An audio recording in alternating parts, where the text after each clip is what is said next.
Aloha and welcome to Live at the Legislature, where each week during the legislative session we give you a chance to hear directly from your state senators about issues, concerns, and legislation here at the state capitol. Last week, House and Senate lawmakers introduced bills to begin the process of building a new stadium at Halawa. At the same time, recent reports show that it will cost tens of millions of dollars to keep the current stadium in use into the near future. Joining us to talk about the stadium proposal is Senator Glenn Wakai, who introduced the stadium bill in the Senate, and he represents the 15th District, which includes Kalihi, Mapunapuna, Salt Lake, Foster Village, and the airport. He is also the chair of the Energy and Economic Development and Tourism Committee in the Senate. Good morning, Senator. Good morning. Thanks for having me, Richard. Thank you for being here. There have been years of discussion about the stadium. There's been problems at Aloha Stadium for decades. Why all of a sudden the movement on the new stadium?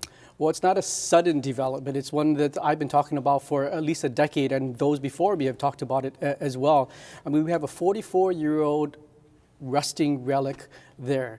It's time for us to buy something new that's much more manageable for our needs. I mean, building it a little smaller would be nicer. Instead of 50,000, maybe 35,000 seats, and have it multi-use. I mean, that thing is locked down into football configuration. Perhaps we can embrace rugby, soccer, drone racing, whatever the future might have for us, and have a multi-use stadium and facility versus what we have there at the moment.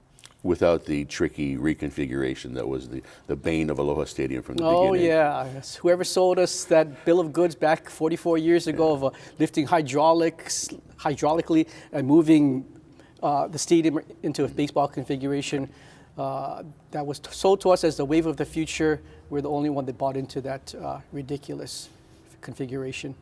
So how much of the new stadium has been envisioned at this point? Is the footprint set? Do you know what you're going to have in terms of skyboxes, things like that? It's going to be on 100 acres there. It's not going to be a standalone facility as we have now. It's going to have multi-use of restaurants, bars, shopping, theaters, museums, just an array of options there, which we don't have at the moment. In terms of the facility itself, I'm trying to promote the idea of why just have it as a 40,000 seat stadium?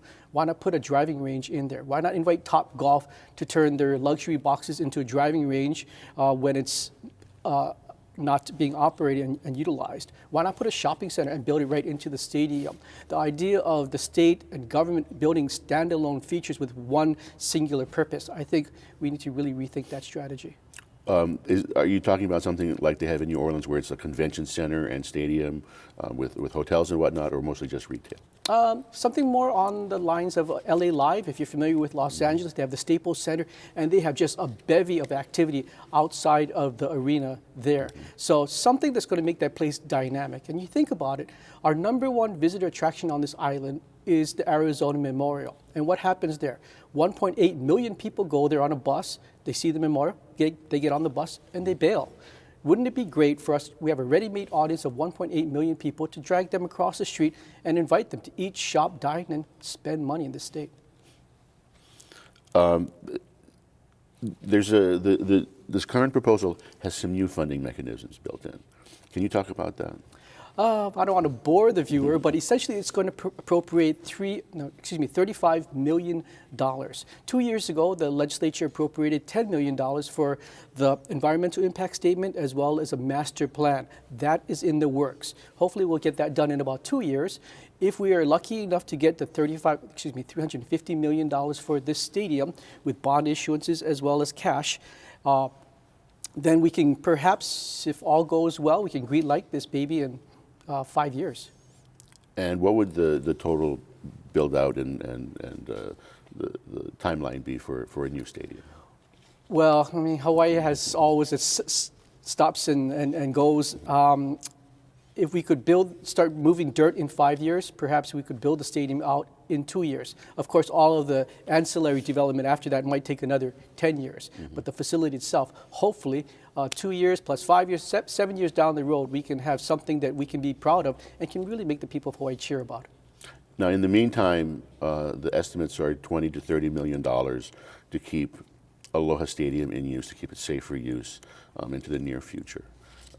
What about beyond that? I mean, if you're talking about 7 to 10 years for the to build a new stadium. Well, that's why the idea of building a new stadium is even more pronounced. I mean, we're throwing $20 to $30 million a year into a stadium that is just rusting. It's not going to fix itself. And it's kind of like having a 74 Datsun. At a certain point, you just got to call it quits and buy a new car. I think we're well past the point of trying to refurbish and fix year after year, throwing $30 million into a hole for a stadium that eventually we're going to have to replace. So why not do it sooner rather than later? I kind of hate to ask this question, I apologize, but large projects in the state are typically fraught. You know, everything from Aloha Stadium itself to rail. What can give us the people confidence that this is going to be done right, it's going to be done on time, on budget? The biggest difference with this project is we envision it to be a PPP, a public-private partnership. And you look at rails, to me, part of its demise is the fact that there's no private money involved in that. It's going to be all taxpayer funded and ridership funded for operations. This new Aloha Stadium is going to be where we bring in a master planner to help us build out that entire area. Right now, the Aloha Stadium has an operating budget of $7 million. $4 million comes from the swap meet. That's their largest tenant. I certainly believe that we could be getting $40 million by leasing 100 acres of prime real estate in urban Honolulu to help pay for the stadium construction plus more. I mean, wouldn't it be great if we could start reducing taxes because our stadium has become such the economic engine that it provides us all that we need to provide in growing our government services for the people of the state. Now, and what about other uses? Like you said, the major use of the stadium right now is the swap meet, and then we have UH football and occasional concerts. Are there plans in place to bring in more promoters or other types of events to keep the stadium full? Well, surprisingly, the stadium turned a corner last year, and all of a sudden we have Bruno Mars, we have Cardi B, we have Snoop Dogg, we have the Eagles, we have Guns N' Roses, we have a whole bevy of opportunities. And you know what's interesting is there's a mud bog, or kind of I think it's called a mud bog, where cars just crush other cars. I mean, that thing sold out 2 shows. I didn't realize we had such a big, huge car vehicle destruction fan base in Hawaii. But the stadium is seeing much more utilization of that facility other than just purely football. Okay, well, that's great. Thank you, Senator, for being here. Thank you for joining us, and thanks, Olelo, for giving us this time. We'll see you next time on Live at the Legislature.